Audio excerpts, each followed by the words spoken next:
हरे कृष्ण। श्रीमद् भगवद गीता यथारूप अध्याय 1 श्लोक संख्या 4। अत्र शूरा महेश्वासा भीम अर्जुन समायुधि युयुधानो विराटश्च द्रुपदश्च महारथः। इस सेना में भीम तथा अर्जुन के समान युद्ध करने वाले अनेक वीर धनुर्धर हैं, यथा महारथी युयुधान, विराट तथा द्रुपद। तात्पर्य: यद्यपि युद्ध कला में द्रोणाचार्य की महान शक्ति के समक्ष धृष्टद्युम्न महत्वपूर्ण बाधक नहीं था, किंतु ऐसे अनेक योद्धा थे जिनसे भय था। दुर्योधन इन्हें विजय पथ में अत्यंत बाधक बताता है, क्योंकि इनमें से प्रत्येक योद्धा भीम तथा अर्जुन के समान दुर्जय था। उसे भीम तथा अर्जुन के बल का ज्ञान था, इसलिए वह अन्यों की तुलना इन दोनों से करता है। श्लोक संख्या 5। धृष्टकेतुश्चैकितानः काशीराजश्च वीर्यवान् पुरुजित कुंती भोजश्च शेब्यश्च नरपुंगवः। इनके साथ ही धृष्टकेतु, चेकितान, काशीराज, पुरोजित, कुंती भोज तथा शेब्य जैसे महान शक्तिशाली योद्धा भी हैं। श्लोक संख्या 6। युधामन्युश्च विक्रांत उत्तमोजाश्च वीर्यवान् सौभद्रो द्रौपदेयाश्च सर्व एव महारथा। पराक्रमी युधामन्यु, अत्यंत शक्तिशाली उत्तमौजा, सुभद्रा का पुत्र तथा द्रौपदी के पुत्र, ये सभी महारथी हैं। श्लोक संख्या 7। अस्माकं तु विशिष्टा एतान् निबोध द्विजोत्तम नायका मम सैन्यस्य संज्ञार्थं तान् ब्रवीमि ते। किंतु हे ब्राह्मण श्रेष्ठ, आपकी सूचना के लिए मैं अपनी सेना के उन नायकों के विषय में बताना चाहूँगा जो मेरी सेना को संचालित करने में विशेष रूप से निपुण हैं। श्लोक संख्या 8। भवान् भीष्मश्च कर्णश्च कृपश्च समितिञ्जयः अश्वत्थामा विकर्णश्च सोमदत्तिस्तथैव च। मेरी सेना में स्वयं आप, भीष्म, कर्ण, कृपाचार्य, अश्वत्थामा, विकर्ण तथा सोमदत्त का पुत्र भूरिश्रवा आदि हैं, जो युद्ध में सदैव विजयी रहे हैं।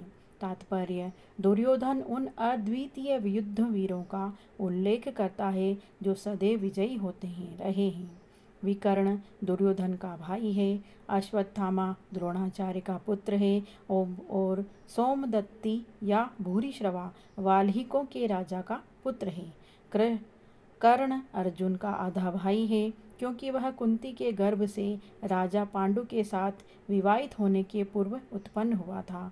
कृपाचार्य की जुड़वा बहन द्रोणाचार्य को ब्याही थी। श्लोक संख्या 9। अन्ये च बहवः शूरा मदर्थे त्यक्तजीविताः नानाशस्त्रप्रहरणाः सर्वे युद्धविशारदाः। ऐसे अन्य अनेक वीर भी हैं जो मेरे लिए अपना जीवन त्याग करने के लिए उद्यत हैं। वे विविध प्रकार के हथियारों से सुसज्जित और युद्ध विद्या में निपुण हैं।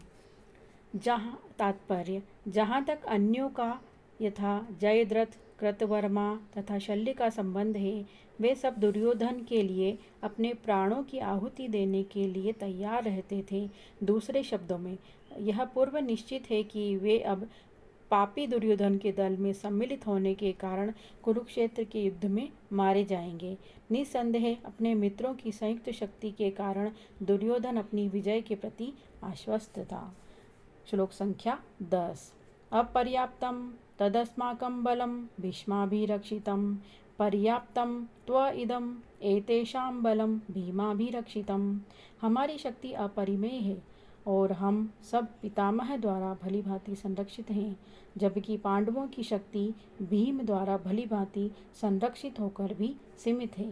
तात्पर्य: यहाँ पर दुर्योधन ने तुलनात्मक शक्ति का अनुमान प्रस्तुत किया है। वह सोचता है कि अत्यंत अनुभवी सेना नायक भीष्म पितामह के द्वारा विशेष रूप से संरक्षित होने के कारण उसकी सशस्त्र सेनाओं की शक्ति अपरिमेय है। दूसरी ओर पांडवों की सेनाएं सीमित हैं, क्योंकि उनकी सुरक्षा एक कम अनुभवी नायक भीम द्वारा की जा रही है, जो भीष्म की तुलना में नगण्य हैं। दुर्योधन सदैव भीष्म से ईर्ष्या करता था, क्योंकि वह जानता था कि यदि उसकी मृत्यु कभी हुई भी तो वह भीम के द्वारा ही होगी। किंतु साथ ही उसे दृढ़ विश्वास था कि भीष्म की उपस्थिति में उसकी विजय निश्चित है, क्योंकि भीष्म कहीं अधिक उत्कृष्ट सेनापति हैं। वह युद्ध में विजयी होगा, यह उसका दृढ़ निश्चय था। हरे कृष्ण।